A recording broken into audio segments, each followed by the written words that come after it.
Good afternoon. My name is Brent Lee. I'm the managing editor of allthingsfirstnet.com. With me today is Dick Mergon, public safety consultant.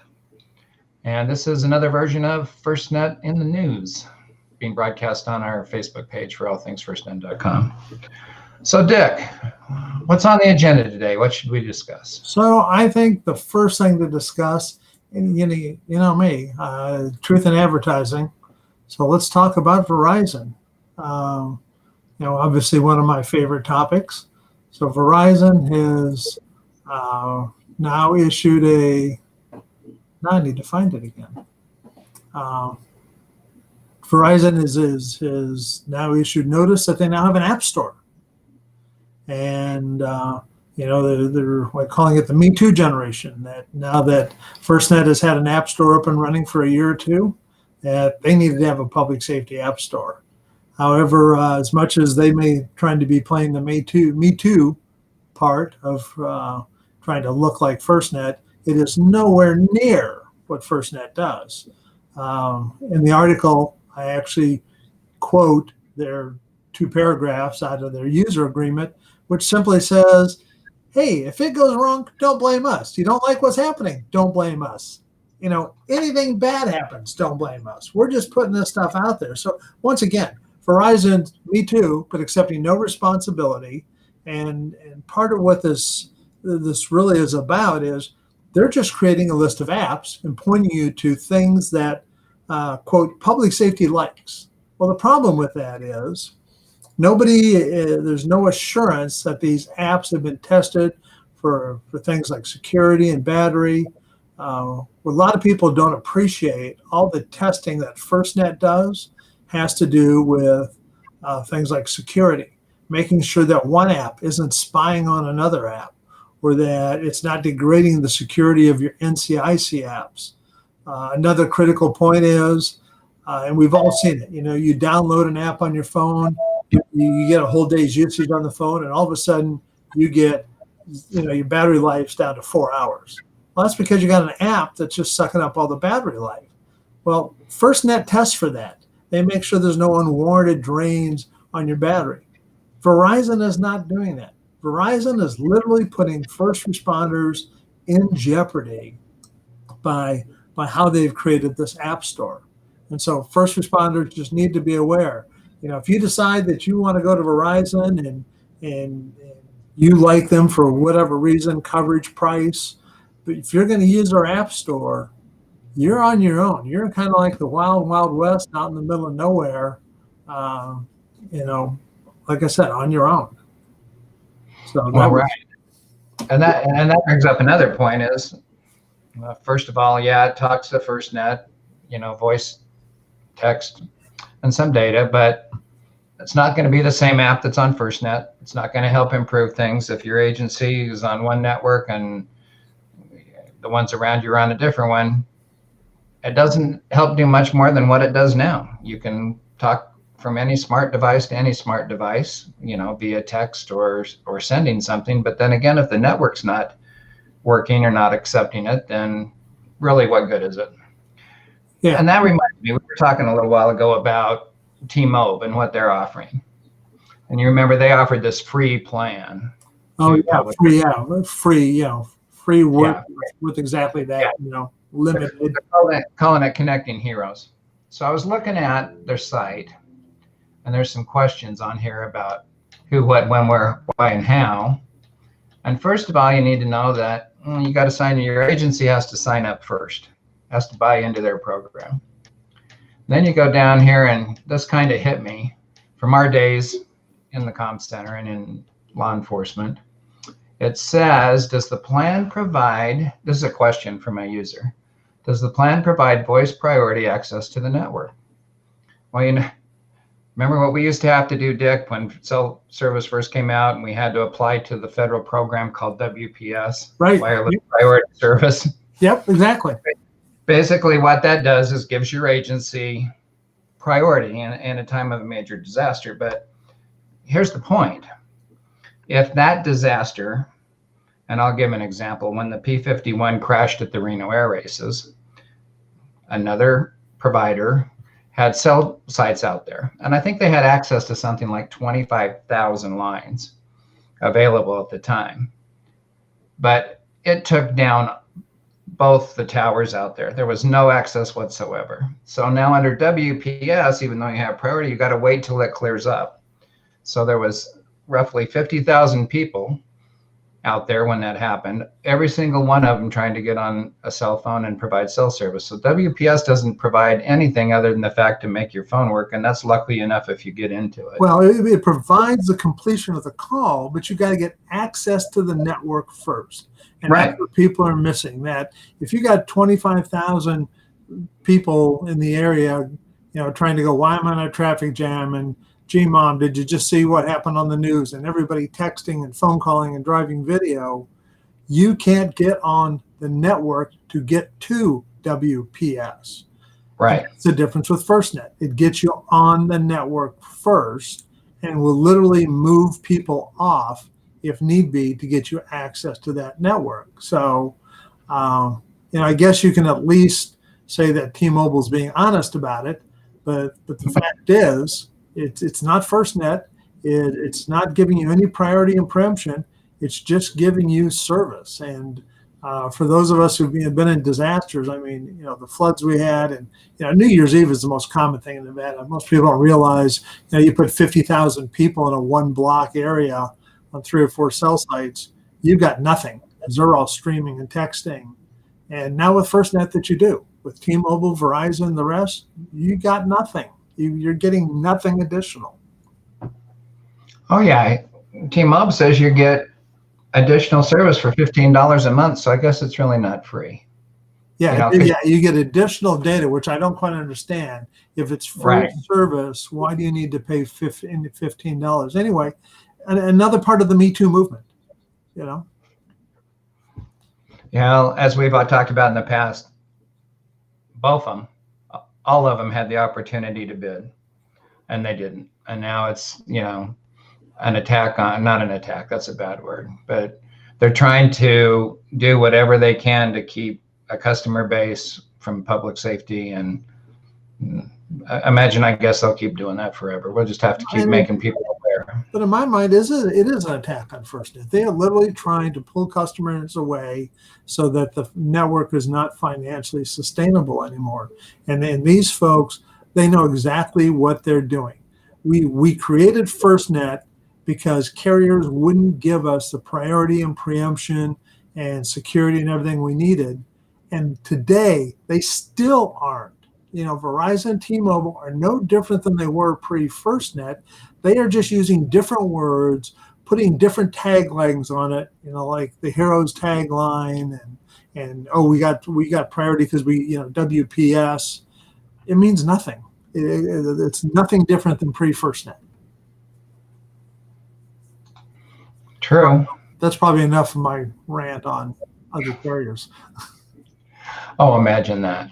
So what else? Oh, well, we got, the thing every year, and on top of coronavirus, of course, it's about to be hurricane season. So here we are again with the potential of major disasters on top of a major pandemic, on top of who knows what. So think about it. We got a pandemic that we've had riots to, that we now may add a hurricane to in some states. That's getting pretty serious. And this article on preparing for hurricanes, again, people need to read. If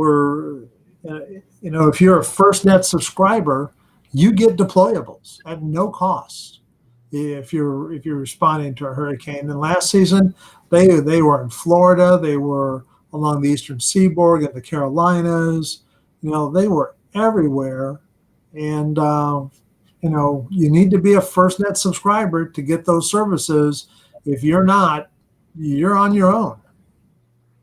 Right. Some of those resources are already committed, as you said, for the current social unrest and even the pandemic. They were used and deployed to assist with the 2 ships that responded to help on both coasts. So they play a big part.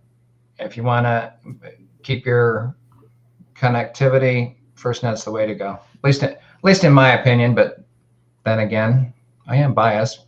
I know what it went through to get it. And I know that works right. I know it's the right thing to do. Yeah, absolutely. So I see we also got an article in about wireless in-building coverage. That's one of the other things that people understand. That as a general rule, FirstNet gives you better in-building coverage than a lot of land mobile radio systems. Because of the spectrum, how well it covers. But that again, that's something people need to think about, plan for. There are solutions for it. I know AT&T aggressively has been putting an in-building coverage in key facilities throughout the country. I know they've even getting some resistance. One of the things that aggravates me as a former IT director is you got IT people going, oh, I love Verizon, so we don't want FirstNet to put in-building coverage in here. Well, you know what? You may like it, but your first responders need it. And they need to be more accommodating in helping support additional coverage for in-building. Right. And this article talks about it, as we discussed here a while back with Willis Carter when he built a new comm center. It talks a lot about what you need to think about while you're building the building and how that FirstNet should be considered so you can help out your first responders, whether it's a public building or a private building or a high rise or whatever it is. Start thinking about that, because the more people that go to FirstNet, accessibility is better if you can plan for it and put in building coverage. Yeah, absolutely. Most definitely. So I don't see much else in the news. It's been a pretty quiet week, and that's one of the things when you start getting so much stuff in the news. A lot of the FirstNet stuff just doesn't filter up and show much in the news feeds. So Dick, here, let's talk a little bit about our sister website, allthingsecc.com. So it's been up for a while, and for those of you who don't know about it, it's dedicated specifically to comm centers and comm center employees, whether they're telecommunicators, managers, technical support, whatever it is, it's covered in there. It's basically what's happening in the world of comm centers, articles from across the country, whether they be about what we would have called in our business attaboys, good success stories that come out. But we also have stories in there about things that aren't going so well. Let's see, what else have we got? Oh, we even have a section. One of the things that I want to add to that is, All Things ECC was built to honor the telecommunicator. One of the things you and I both know, having been past president of APCO, members of NENA, heck, we even started the state NENA chapter years ago and APCO chapter. They don't really provide news. I mean, they provide their news to users, but they don't. There's no one-stop shop for things on news related to telecommunicators, and that's what this is about. It's an honor to them. It's honoring them by giving them a single place to get news about their industry, the good, the bad, and the ugly. One of the things that, I think it was 9 months ago, we ran some stuff on there about some dispatchers who made an error and how basically every news feed picked that up. And this is one of those typical, when you're a hero, almost nobody notices. And that is an absolute shame. It's kind of an indictment on our society today that the good stuff gets overlooked. But when something goes wrong, everybody in the country is going to pick it up, and you're going to be the center of attention.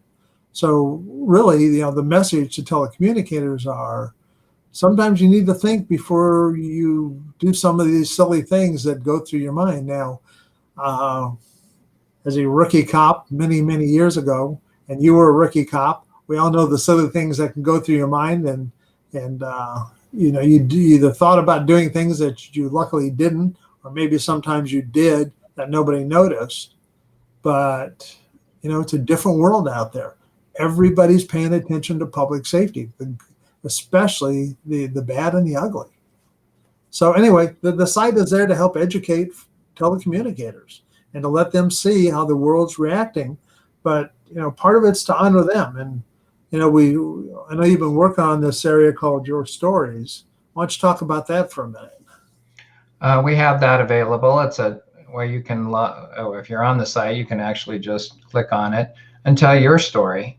There's been a couple on there again about dispatchers and what they do outside of the comm center, whether it's through volunteerism or just providing a helping hand.